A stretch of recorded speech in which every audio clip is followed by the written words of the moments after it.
दोस्तों, पुस्तक है बेबीलोन का सबसे अमीर आदमी, पाठ नंबर 10, भाग नंबर 2। हेडिंग: बेबीलोन शहर का सबसे खुशकिस्मत आदमी। गोडोसो ने ठीक कहा था। हमें शहर के द्वार से गुलामों की जेल तक ले जाया गया और अगली सुबह हमें बाजार में खड़ा कर दिया गया। मेरे बाकी साथी डरे हुए थे। वे सिर्फ गार्ड के चाबुक की तरह वे सिर्फ गार्ड के चाबुक की वजह से ही हिल डुल रहे थे ताकि खरीदार उनकी जांच कर सके। मेगडो और मैं उत्सुकता से हर खरीदार से बातें कर रहे थे, बशर्ते वह हमें ऐसा करने की अनुमति दे। गुलामों के व्यापारी ने राजा के सैनिक बुलाए, जिन्होंने समुद्री डाकू को जंजीरों से बांधा और जब उसने प्रतिरोध किया तो उसकी क्रूरता से पिटाई की। जब वे उसे पकड़कर ले गए तो मुझे उस पर दया आई। मेडिगो को महसूस हुआ कि हम जल्दी ही एक दूसरे से जुदा हो जाएंगे। जब आसपास कोई खरीदार नहीं था तो उसने मुझसे गंभीरता से बातें की और मुझे बताया कि काम भविष्य में मेरे लिए कितना बहुमूल्य साबित होगा। कुछ लोग काम से नफरत करते हैं और इसे अपना दुश्मन बना लेते हैं। बेहतर होगा कि इसके साथ मित्र की तरह व्यवहार करो और इसे पसंद करो। इस बात की परवाह मत करो कि यह मुश्किल है। अगर तुम कोई बेहतरीन मकान बना रहे हो तो तुम्हें यह परवाह नहीं होती है कि लट्ठे भारी हैं और कुआं दूर है, जहाँ से पानी लाना पड़ता है। मुझसे यह वादा करो कि अगर तुम्हें कोई खरीदार ले जाएगा तो तुम उसके लिए अपनी पूरी मेहनत से काम करोगे। अगर वह तुम्हारे काम से प्रभावित न हो तो भी परवाह मत करना। याद रखो, अगर काम अच्छी तरह से किया जाए तो काम करने वाले को इससे हमेशा लाभ होता है। इससे वह हमेशा बेहतर इंसान बना रहता है। उसी समय यहाँ पर एक सुगठित किसान आकर हमारी जांच करने लगा, इसलिए मेडिगो ने अपनी बात यहीं पर ख़त्म कर दी।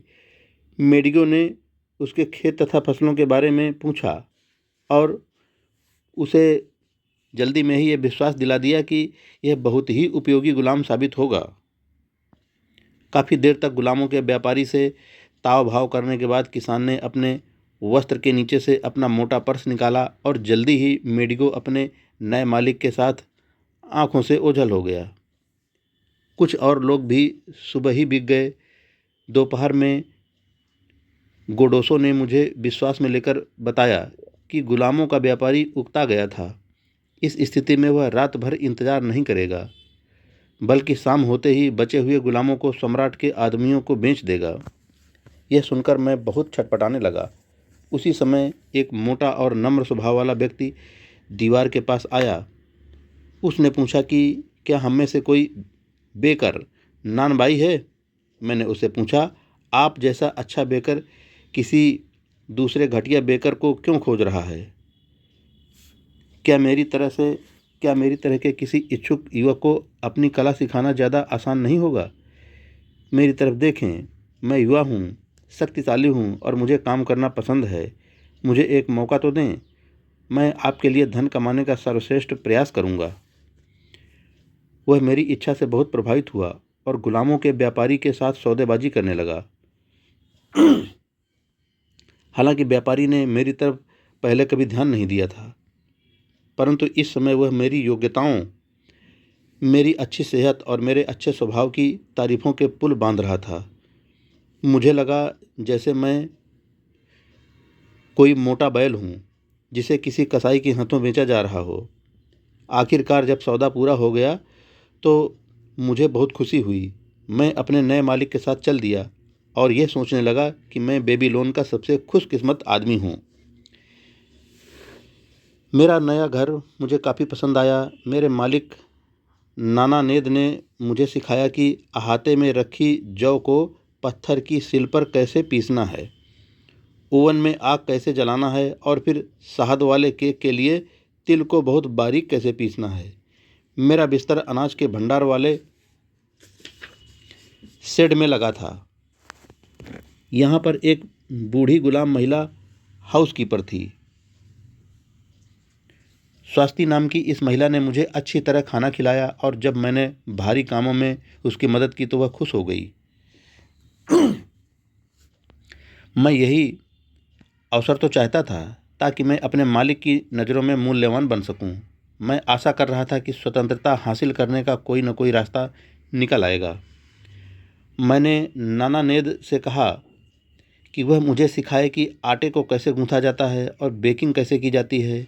उसने मुझे यह सिखा दिया और वह मेरे सीखने की इच्छा से बहुत खुश हुआ। बाद में जब मैं इस काम को अच्छी तरह करने लगा तो मैंने उसे कहा कि वह मुझे शहद के केक बनाना भी सिखा दे। जल्दी ही मैं बेकिंग का सारा काम करने लगा। मेरे मालिक को अब पूरा आराम मिल गया था। वे आलस की ज़िंदगी से बहुत खुश थे, परंतु स्वास्थ्य ने अप्रसन्नता में अपना सिर हिलाया। इंसान के पास कोई काम न होना बुरी बात है। मैंने महसूस किया कि अब मुझे कोई ऐसा रास्ता खोजना है जिससे मैं अपनी स्वतंत्रता खरीदने के लिए कुछ सिक्के कमा सकूं। बेकिंग का काम दोपहर तक ख़त्म हो जाता था। मैंने सोचा कि अगर मैं दोपहर के बाद कुछ कमाई करूं और उसे अपने मालिक के साथ बांट लूं तो नाना नेद राजी हो जाएंगे। फिर मेरे मन में यह विचार आया, क्यों न शहद के केक ज़्यादा बना लूं और उन्हें शहर की सड़कों पर भूखे लोगों को बेचूं। मैंने नाना नेद को यह विचार इस तरीके से बताया, दोपहर तक मेरा बेकिंग का काम ख़त्म हो जाता है। अगर मैं उसके बाद आपके लिए धन कमा सकूं, तो क्या आप मेरी आमदनी का कुछ हिस्सा मुझे दे देंगे? मैं चाहता हूं कि मेरे पास भी कुछ पैसा रहे, जिसकी ज़रूरत हर इंसान को अपनी इच्छाओं और ज़रूरतों के लिए होती है। क्यों नहीं, उसने स्वीकार किया। जब मैंने उसे अपनी योजना बताई कि मैं बाज़ार में शहद के केक बेचने के बारे में सोच रहा हूं, तो वह बहुत खुश हुआ। उसने सुझाव दिया, हम यह कर सकते हैं। तुम एक पेनी में केक बेचना। जितनी कमाई होगी उसमें से आधी तो आटे, शहद और ईंधन की लकड़ी के खर्च के रूप में मैं ले लूँगा। बाकी बची आधी कमाई में से आधा मेरा और आधा तुम्हारा होगा। मैं उसके इस उदार प्रस्ताव से बहुत खुश हुआ कि मुझे बिक्री का चौथाई हिस्सा मिलेगा। उस रात मैंने देर तक काम करके एक ट्रे बनाई ताकि मैं उस पर केक रख सकूं। नाना नेद ने मुझे अपने पुराने कपड़े दे दिए ताकि मेरा हुलिया ठीक दिखे। स्वास्ती ने मालिक के कपड़ों पर पैबंद लगाकर उन्हें धोकर साफ कर दिया। अगले दिन मैंने शहद के ज़्यादा केक बनाए। मैंने सोचा ट्रे पर रखे हुए भूरे केक देखकर लोगों का मन ललचा जाएगा। मैं सड़क पर जाकर ज़ोर ज़ोर से अपने केकों के बारे में चिल्लाने लगा। पहले तो किसी ने भी रुचि नहीं दिखाई और मैं हताश हो गया। बहरहाल मैं जुटा रहा।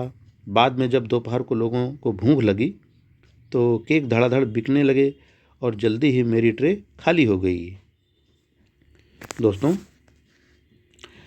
बेबीलोन का सबसे खुशकिस्मत आदमी, इस लेसन का दूसरा भाग आज हम यहीं पर पूरा करते हैं। जय हिंद फ्रेंड्स।